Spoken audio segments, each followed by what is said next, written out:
네, 오늘 제가 앞뒤는 다 잘라버리고 9절부터 12절까지만 읽었습니다.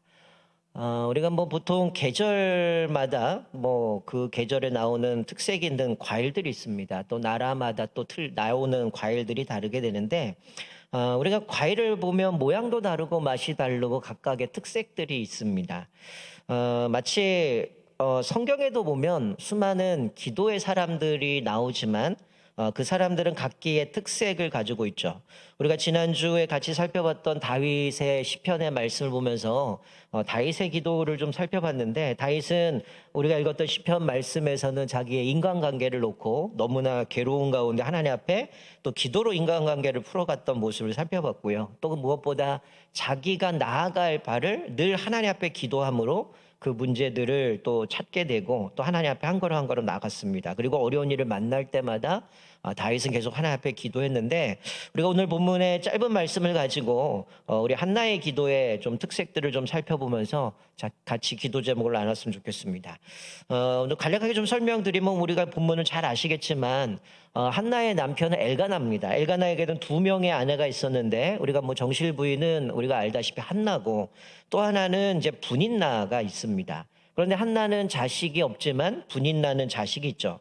문제는 이 분인나가 자기가 이제 뭐 첩이기도 하지만 이 아이가 없는 한나를 괴롭혔다라는 거죠. 그래서 남편은 뭐 엘가나는 이제 한나를 뭐 2배의 몫을 주고 사랑을 해주지만, 뭐 그게 그거 갖고 해결이 됩니까? 사실 뭐 사랑도 받고 하지만 오늘 읽은 본문 앞에 보게 되면 이 분인나는 한나를 볼 때마다 심히 격분하게 했다, 이렇게 기록하죠. 그런데 이 한나를 격분했던 이 분인나의 앞에, 이름 앞에 뭐라고 붙냐면 적수라고 붙어요. 그러니까 끊임없이 한나와 뭐 갈등이 있었던 것 같고요. 그리고 끊임없이 분인나가 한나를 괴롭혔기 때문에 그 적수 분인나가 심히 격분하게 했다라고 성경은 말씀해 주고 있습니다. 특별히 오늘 이 본문 말씀에서 이 한나의 기도의 특색을 좀 살펴보면, 어, 사실은 뭐 이 부분에 대해서는 사실 많은 분들이 좀 별로 달갑게 생각하진 않겠지만, 이 한나의 기도에 보면 첫 번째는 뭐냐면, 하나님께서 이 한나로 하여금 기도하도록 만드셨다는 거예요.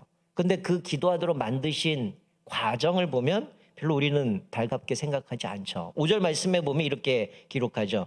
여호와께서 한나에게 임신하지 못하게 하셨다, 이렇게 기록합니다. 여러분, 한나가 지금 이 분인나가 격분하게 만들고 끊임없이 자기를 괴롭혔는데, 오늘 여기 5절 말씀에 보면 한나가 임신하지 못하게 하나님이 하셨다고 말씀해요.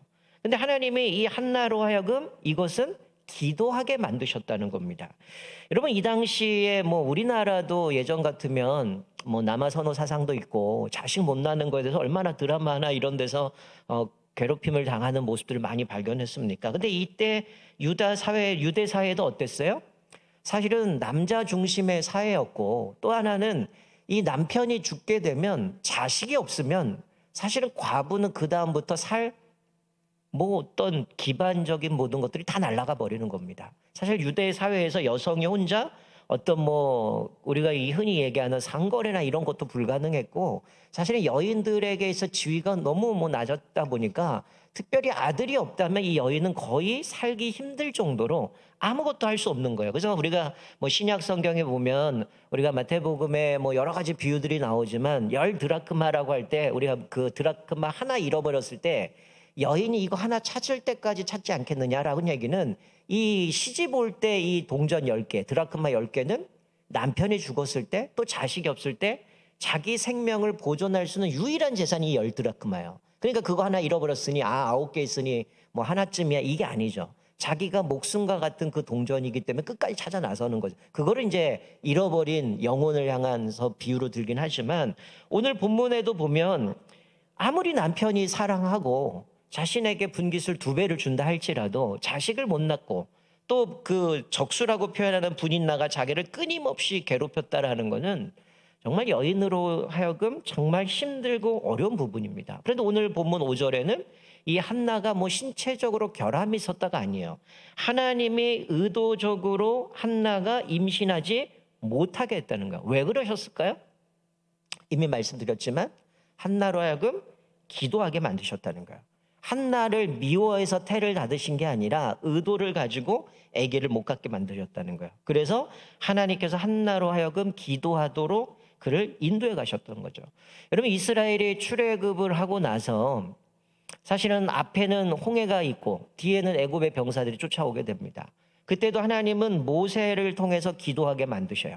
그것을 통해서 하나님이 이들과 함께 하시고 홍해를 가르시면서 하나님의 놀라운 능력들을 나타내시죠. 그러니까 이들을 애굽에서 불러내신 하나님이 그들이 섬겼던 애굽에 있는 수많은 신들, 사실 출애굽기 자세히 살펴보면 하나님이 그 애굽의 신들을 하나님이 무찌르는 장면으로 등장하게 되거든요. 그런데 이 애굽에서 나오는데 앞에는 홍해가 있고 뒤에는 애굽의 군대가 있는 모습을 통해서 하나님은 모세의 기도를 통해서 하나님의 능력을 나타내신 거죠.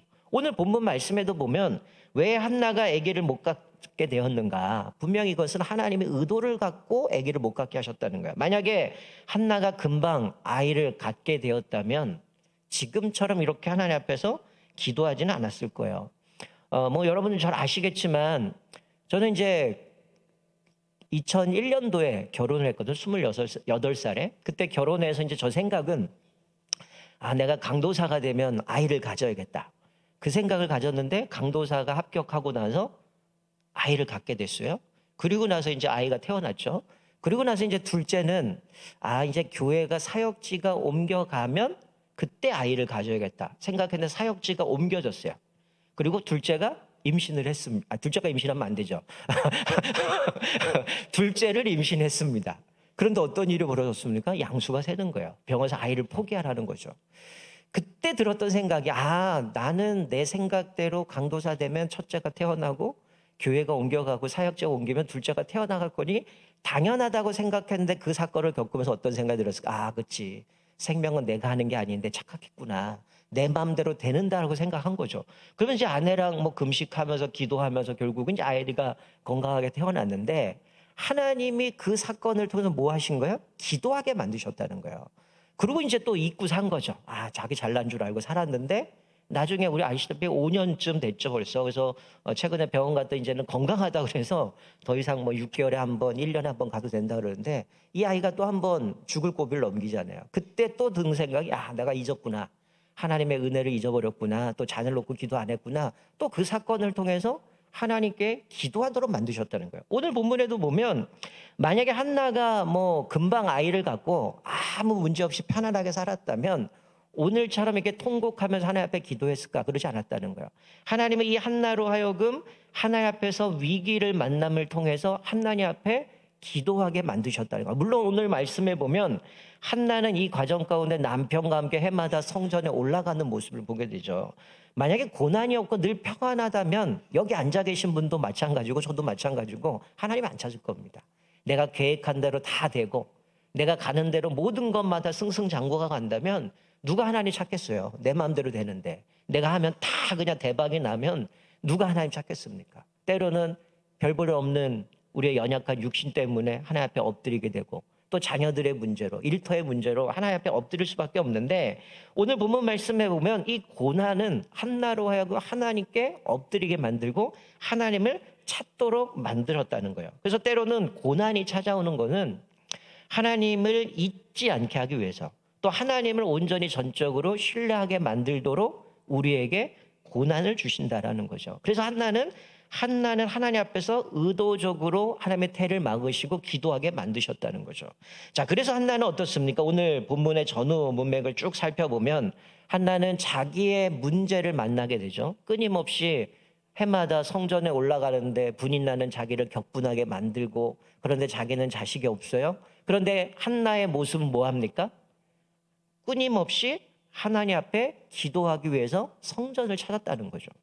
여러분 1장 10절 말씀에 보면 이렇게 기록하죠. 한나가 마음이 괴로워서 여호와께 기도하며 통곡했다고 얘기를 해요. 성전을 올라갈 때마다 하나님의 애기도 안 주는데 굳이 예배 드릴 필요 있어? 제사 드릴 필요 있어? 이랬다면 여기까지 오지 않았겠죠. 근데 한나는 어땠어요? 자기의 문제가 있지만 하나님 앞에 기도로 해결하려고 성전에 올라와서 제사를 드릴 때 물론 이제 3대 절기를 지켰겠죠. 근데 그는 와서 뭐 합니까? 마음의 괴로워 여호와께 기도하며 통곡했다라는 거죠. 여러분 성경에 보면 많은 사람들이 자신의 문제를 놓고 하나님 앞에 통곡하며 기도합니다. 그것을 통해서 하나님이 그 문제를 해결해 주신 모습을 보게 되죠. 여러분 에스더의 4장을 보게 되면 모르드게가 하나님 앞에 대성통곡합니다. 무슨 얘기냐면 하만을 그 이제 왕이 높이 세웠는데 이 모르드게가 그에게 절도 하지 않고 그 사람에게 90도 절하지도 않으니까 이 하만이 괘씸한 거예요. 알고 봤더니 유다 민족이죠. 그래서 내가 유다 민족을 말살하겠다. 그래서 노인이든 여자든 아이들 내가 다 말살하고 죽이겠다는 소문을 딱 듣게 되죠. 그래서 모르드게가 하나님 앞에 이 사건을 알고 이렇게 기록해요. 모르드게가 이 모든 일을 알고 자기 옷을 찢고 굵은 베옷을 입고 재를 뒤집어 쓰고 성중에 나가서 대성통곡하며 이렇게 얘기를 해요. 자기 민족을 죽인다라고 하는 그 소식을 듣고 하나님 앞에서 대성통곡하는 거죠. 왜 성전을 못 갔을까요? 베옷을 입으면 못 들어갑니다. 그렇기 때문에 문 밖에서 모르드게는 대성통곡하며 하나님 앞에 기도하는 거예요. 그러고 나서 이제 그 소식을 에스더가 듣는 거죠. 에스더가 와서 모르드게 오니까 모르드게 하는 거 왕 찾아가라는 겁니다. 안 됩니다. 내가 왕이 부르지 않는다 가면 죽습니다. 그래서 우리가 유명한 내가 죽으면 죽으리라 거기서 나오지 않나요? 모르드게 너는 살든지 모르겠지만 하나님이 다르면 우리 살릴 건데 너는 거기 있다고 그렇게 편하게 생각하지 말아라. 그래서 그 얘기하니까 에스더가 뭐라고 얘기해요? 자기를 위해서 금식하게 해주십시오. 유다 민족들로 하여금 그 사람들이 금식하게 만들고 에스더가 큰 마음을 가지고 이제 왕에게 가는 장면이 나오는데 이 모르드게가 하나님 앞에 대성통곡했을 때 하나님의 그의 기도를 들어주시고 반전이 일어나잖아요. 하만을 높이셨는데 오히려 하만이 모르드게를 장대로 죽이려고 했는데 결국은 하만이 죽게 되고 하나님이 기적적으로 그것들을 바꾸시고 또 조서를 발견하게 되고 모르드게에게 그가 베풀었던 은혜들을 왕이 베풀어주는 그가 살아나는 모습을 보게 되죠. 우리가 이제 또 주일날도 살펴보겠지만 히스기야도 병이 걸립니다. 우리 지난주 살펴본 것처럼 어땠어요? 정말 전무후무한 왕. 하나님 앞에서 정말 종교개혁을 일으키고 백성들로 하여금 완전히 회복시켜서 하나님을 섬기기로 했던 히스기야도 병 걸려 죽게 돼요. 39에. 그러니까 하나님 앞에 통곡하며 기도합니다. 그때 하나님께서 히스기야의 기도를 들어주시는데 이거는 이제 주일날 얘기해야 되니까 더 이상 하면 안 되고 그 주일날 나눌 겁니다. 어쨌든 히스기야도 하나님 앞에 통곡하며 기도합니다. 여러분 성경에 나오는 사람들 가운데 하나님 앞에 엎드리고 기도한 사람들은 하나님이 응답해 주셨다는 거예요. 한나는 문제를 만날 때마다 하나님 앞에 기도하기 위해 성전으로 올라갑니다. 통곡하고 전심으로 하나님 앞에 문제를 놓고 기도했다는 거예요. 자, 세 번째는 12절 말씀 보면 한나는 오래 기도했다라고 얘기를 하죠. 자, 첫 번째 뭐예요? 하나님이 때로는 고난으로 이하금 내 문제로 인하여서 하나님 앞에 엎드리고 기도하게 하신다는 거죠. 또 한나는 자기의 문제를 놓고 기도하기 성전에 갔다는 거죠. 세 번째는 한나는 오래 기도했어요. 12절에 보니까 그가 여호와 앞에 오래 기도하는 동안에 라고 말씀하죠. 여러분 오래 기도했다라는 얘기는 뭡니까? 내가 뭐 긴 시간 동안 중언부언 이게 아니죠. 이 얘기는 뭘까요? 하나님 앞에 응답 받을 때까지 계속 기도했다는 거예요. 영어 성경에 보면 ESV 보면 continue라고 되어 있어요. 그러니까 하나님 앞에 계속 기도했다는 거예요. 우리가 보통 기도하는데 지금 한나가 이제 해마다 성전에 와서 기도하잖아요. 그러면 이 한나는 계속 몇 년이 가더라도 하나님 앞에 계속 기도한 겁니다. 하나님 나는 자녀가 없는데 이 분이나가 나를 이렇게 격분시키고 괴롭히는데 하나님 나에게 자녀 주십시오. 이걸 놓고 기도했다는 거예요. 근데 우리는 보통 하나님 앞에 기도하다가 한두 번 하던가 안 되면 어떻게 해요? 그냥 때려칩니다. 이거 하나님 뜻 아닌가 보다. 그러니까 하나님의 뜻을 구한 게 아니라 내 스스로 접어요. 그러니까 때로는 하나님이 당황하실 것 같아요. 뭔가 말씀하시려고 하는데 얘가 접어버려. 할 기회를 안 주는 거죠. 이럴 때가 얼마나 많습니까? 기도하다가 아닌 것 같으면 때려치고 이건 아닌 것 같고 다른 거 기도할 때가 많은데 오늘 이 한나는 오래 기도했다는 응답 받을 때까지 기도했다는 거죠. 우리가 뭐 다니엘 기도에도 뭐 강사분이 한번 얘기하죠. 제가 몇 번 말씀드린 기도는 우리가 생각하는 거가 그대로 되는 것만 응답이 아니라 그랬어요. 예스도 응답이고 노도 응답이고 다른 거 주시는 것도 응답이고 시간이 지나서 주시는 것도 응답이고 내가 죽고 나서 내 자녀 때 응답되는 것도 기도예요. 그러니까 사실 기도는 100% 응답되는 겁니다. 하나님의 뜻에 합당하면 내가 구한 대로 주실 거고 그게 하나님의 뜻이 아니라면 하나님이 노하실 거고 그리고 만약에 하나님이 그거보다 더 좋은 걸 주시기도 하고 지금은 때가 아니니까 인내하게 만들고 기도하게 만들고 시간이 지나서 응답할 때도 있고 내 때 응답되지 않지만 그 이후에 응답될 때도 있다는 거죠. 그러니 주실 줄 믿고 뭐 하는 거야? 한두 번 기도하고 포기하는 게 아니라 하나님의 뜻을 발견할 때까지, 하나님의 응답이 주실 때까지 하나님 앞에 기도하는 겁니다. 그러니까 내가 생각하는 예스만 생각하면 응답 안 하시네. 그랬지만 하나님이 이루어주지 않아요. 기도하는 가운데 이게 내가 잘못 구했구나. 하나님이 원하시는 것은 이거였구나. 오히려 하나님은 나에게 이런 거를 주시는구나. 그게 한참 지나서 깨닫게 되거든요. 그러니까 우리가 기도하다가 멈추는 게 아니라 하나님의 뜻을 깨달을 때까지, 하나님의 응답이 선명해질 때까지 우리는 기도해야 된다는 거죠. 여러분, 오늘 여러분들이 오신 분들은 늘 기도하는 분들일 겁니다. 나름대로 기도 제목 가지고 주님 앞에 기도하지만 때로는 응답이 없다고. 그러니까 응답이 없다는 얘기는 대부분 내가 원하는 답을 원하는 거거든요. 그것이 없어도 기도하다가 낙심하지 말아야 되는 거예요. 하나님은 선하신 분이기 때문에 우리가 하나님은 오래 기도하는 사람은, 하나님께서 그 응답을 구하고 하나님의 뜻을 구하는 사람은 하나님 반드시 응답하실 줄 믿습니다. 내가 원하는 게 아니라 하나님의 뜻을 발견해야 되는 거죠. 여러분, 누가복음 18장의 말씀은 예수님의 비유를 들어요. 이렇게 말씀해, 예수께서 그들에게 항상 기도하고 낙심하지 말아야 할 것을 비유로 말씀하여 라고 하면서 누가 등장해요? 불의한 재판관이 나옵니다. 한 과부가 억울한 일을 당해요. 그래서 재판관 맨날 찾아갑니다. 내거 문제 해결해 주세요. 문제 해결해 주세요. 그러니까 이 재판관이 어때요? 짜증이 나는 겁니다. 이게 하루 이틀이 아니라 매일 찾아와서 자기 문제를 해결해 달라니까 이 재판관이 어떻게 해요? 귀찮아서 얘 빨리 대답 안 해주고 이거 해결해 주지 않으면 나 끈질기게 괴롭힐 거니까, 그래서 마지못해서 그 과부의 신원한 거를 풀어줍니다. 지금 예수님이 말씀하시는 건 뭐예요? 그러니 하나님 앞에 항상 기도하고 낙심하지 말아야 할 것은 내가 끈질기게 기도하면 하나님이 내 기도 들어주신다? 이거 얘기하는 걸까요? 아니죠. 불의한 재판관은 귀찮아서도 응답해 주지만 하나님은 기본적으로 어떤 분입니까? 내가 하나님 앞에 부르짖으면, 하나님 앞에 기도하면 우리에게 가장 좋은 것을 주시는 분이기 때문에 우리의 기도를 응답해 주셔요.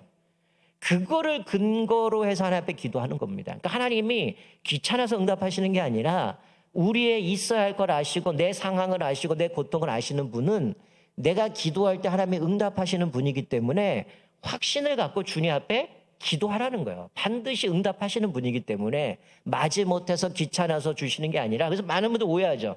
내가 하나님 앞에 가서 마이 어린아이처럼 떼쓰고 계속 하나님 앞에 주세요 주세요 주세요 하면 진짜 고집 세네, 그러고 주시는 분이 아니고 우리에게 있어야 할 것을 아시는 분이 우리가 기도할 때 우리의 기도에 응답해 주신다는 거. 그렇기 때문에 낙심하지 말고 항상 기도하고 하나님 앞에 나아갈 것을 말씀해 주고 있는 거죠. 자, 또 하나 오래 기도했다는 건 뭘까요? 하나님의 뜻을 깨달을 때까지 기도하는 겁니다. 여러분, 오늘 본문 말씀에 보면 한나가 이렇게 하나님 앞에 통곡하며 기도했는데 이 한나가 뭐 합니까? 하나님의 마음을 알게 된 거예요. 지금 자기는 해마다 와서 분인나가 나를 격분시키고 괴로워서 하나님 앞에 내가 자식 주십시오 기도했는데, 그러는 가운데 성전을 오가면서 누굴 봤을까요? 엘리의 두 자녀를 본 거죠. 엘리의 두 자녀를 보니까 어떻게 해요? 제사장이긴 하는데 속된 말로 완전히 양아치인 거죠. 하나님 앞에 제사 드리기 전에 자기 거 먼저 착취하고 성전에 수종드는 여인은 건드려버리고 이런 나쁜 짓을 하는 모습을 보면서 내가 자식이 없어서 이렇게 괴로운데 하나님의 마음을 대변해주는 제사장이 없는 하나님의 마음은 얼마나 찢어지실까? 그 마음을 깨달은 겁니다. 그리고 나서 한나가 기도하면서 뭐라고 해요? 하나님, 나는 정말 힘들고 어려운데 하나님 나에게 만약에 자식을 주신다면 뭐라고 고백합니까? 내가 분인나를 괴롭히고 나도 떵떵거리고 살겠어, 이렇게 얘기하지 않잖아요. 나에게 자식을 주시면 내 아이를 주님께 드리겠습니다. 여러분, 만약에 이 기도가 오로지 괴롭힘 당하는 것을 벗어나고 나도 좀 자녀 있어서 노년에 좀 얘 때문에 좀 호강도 하고 이게 목적이었다면 하나님이 자식 주면 그거 바쳐야 안 바쳐요? 바칠 이유가 없죠. 하나님 앞에서 이 자녀 때문에 내가 좀 행복하게 살아, 이 생각할 거 아니에요? 근데 지금 한나가 그렇게 자녀를 놓고 기도했던 여인이, 오래 기도했던 여인이 왜 하나님께 바칩니까? 하나님의 마음을 아는 거죠. 하나님이 정말 그렇게 힘들고 괴로워하시고 이 민족을 보면서 그렇게 한탄하고 계시는데 그 하나님의 마음을 알게 되니까 자기는 이 괴롭힘 때문에 자녀를 구했는데 그게 아니라 하나님, 나에게 자녀를 주시면 내가 이 경건한 아이를 만들어서 키워서 이 아이를 하나님께 드려서 이 아이가 평생의 삭도를 내지 않고 하나님 경외하는 온전한 제사장으로 하나님을 섬기는 그런 사람으로 드리겠습니다. 그래서 하나님 앞에 자식이 태어났을 때 그 아이를 하나님께 드리고 하나님의 마음 가운데 알게 되어지니까 그 기도가 바뀌어버린 거죠. 그래서 자식을 주시면 하나님께 바치겠다는 거예요. 단순히 자기의 욕망에서 어떻게 바뀐 겁니까?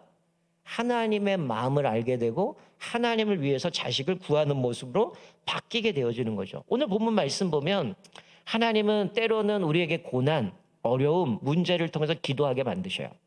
그리고 그 문제 때문에 끊임없이 하나님 앞에 기도하도록 하시기 위해서 기도 자리에 나가게 만드셔요. 그리고 그 기도를 통해서 하나님의 마음을 알게 하십니다. 그래서 이 여인은 자기 자식을 하나님께 바치겠다고 소원하게 되고 하나님 앞에서 기쁨으로 바뀌는 거죠. 자, 오늘 말씀을 보게 되면 이 한나가 그렇게 하나님 앞에 기도하는데 오늘 12절에 이 통곡하면서 기도하는데 오래 기도하는데 제사장이 뭐라 엘리가 어떻게 해요? 여인이 기도하는데 소리는 나지 않으니까 너 술 취했구나 이런 얘기를 합니다. 난 술 취한 게 아닙니다. 너무 마음이 힘들고 괴로워서 마음이 찢어서 하나님 앞에 기도하는 겁니다 했더니 엘리가 너의 기도가 하나님이 응답하셨다. 그러고 나서 뭐라고 표현합니까? 얼굴에 근심이 없었더라라고 얘기를 해요. 여러분 우리가 기도할 때 하나님의 마음을 알게 되면 어떻게 될까요? 내가 지금은 격분하게 되고 괴롭고 힘들어서 하나님 나에게도 자녀 주십시오 이렇게 기도했던 늘 근심하고 괴로웠던 사람이 하나님의 마음을 알게 되니까 어떻게 해요? 근심이 없어지고 소망을 붙들게 되는 거예요. 그래서 18절에 다시는 근심빛이 없더라라고 말씀해요.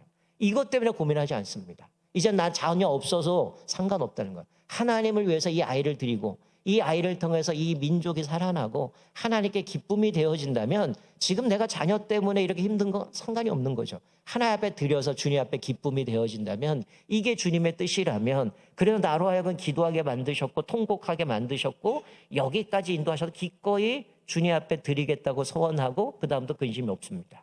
하나님이 자식 주실 걸 알았기 때문에 그리고 그 자식 주시면 하나님의 드릴 것을 아셨기 때문에 자녀가 태어나자마자 바로 하나님 앞에 드리는 모습을 보게 되죠. 사랑하는 성도 여러분, 여러분의 인생에도 오늘 이 한나처럼 기도로 승리하실 주님의 축원드립니다. 때론 내 삶에 문제가 있을 수 있어요. 왜 나에게 이런 일을 줍니까? 하나님 이거 너무한 거 아닙니까? 그러기 전에 혹 하나님이 우리의 문제를 통해서 하나님을 의지하도록 하나님을 신뢰하도록 우리를 초청하고 있는지 모르겠어요.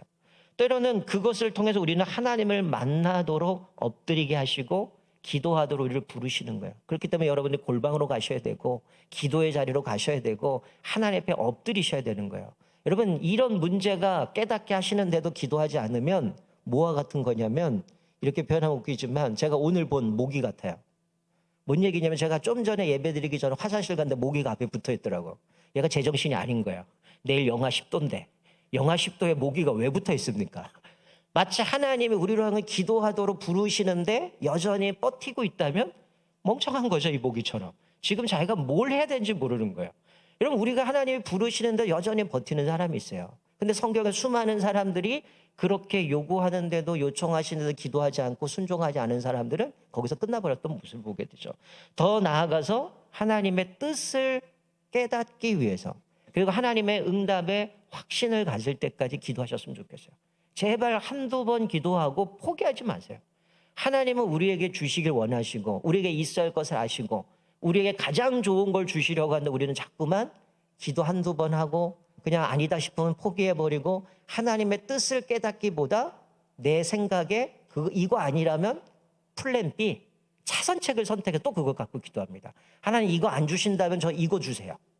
이거 안 주시면 이거 주세요. 계속해서 뭐예요? 하나님의 뜻을 구하기보다는 자기 뜻을 관철시키려고 하는 수많은 경우 수를 두고 자꾸 그것을 가지고 하나님을 쫓아가려고 할 때가 얼마나 많은지 모릅니다. 우리가 그러기 전에 하나님의 뜻이 무엇인지 하나님의 마음이 무엇인지를 깨닫게 되어지면 정말 얼마나 그것을 통해서 오늘 한나처럼 하나님 앞에 기쁨이 되어지고 하나님께서 그 여인의 기도를 들어주셔서 이 여인의 기도를 통해 어떻게 해요? 한 민족이 이제는 새롭게 회복되어져 가는 모습을 발견하게 되어집니다. 우리가 물론 때로는 그럴 수 있어요. 정말 힘들고 괴로우면 기도가 안 나올 때도 있어요. 그냥 눈물이 흘러내리고 하나님 아무 말도 할 수 없는 그런 상황에도 하나님은 어떤 분입니까? 우리의 기도를 아시고 우리의 상황을 아시고 우리의 모든 것을 아시는 분이 우리에게 응답하시기 원하신다라는 거죠. 그럼 중요한 것은 뭡니까? 엎드리는 겁니다. 하나님 앞에 엎드리고 주님의 뜻을 구하고 그분만이 우리에게 유일한 답임을 아시고 여러분 삶 가운데 있는 문제들, 어려움들, 여러 가지 환난을 만날 때 우리 지난주 살펴도 다윗도 하나님 앞에 어려울 때마다 기도했고 한나도 자기의 문제가 생겼을 때 성전에 가서 기도했고 하나님의 뜻을 깨달을 때까지 기도했고 그리고 기도 제목이 바뀌어서 하나님 자식을 주면 주님 앞에 드리겠습니다라고 근심이 사라져 버렸던 것처럼 여러분의 인생에도 하나님 앞에 여러 가지 문제와 어려움을 만날 때 주님 앞에 엎드리시고 또 하나님의 뜻을 깨닫고 그러므로 인하여 여러분의 삶에 근심이 사라지고 하나님이 주신 기쁨이 가득 넘치시기를 주님의 이름으로 축원드립니다. 아멘. 우리 같이 찬양하겠습니다.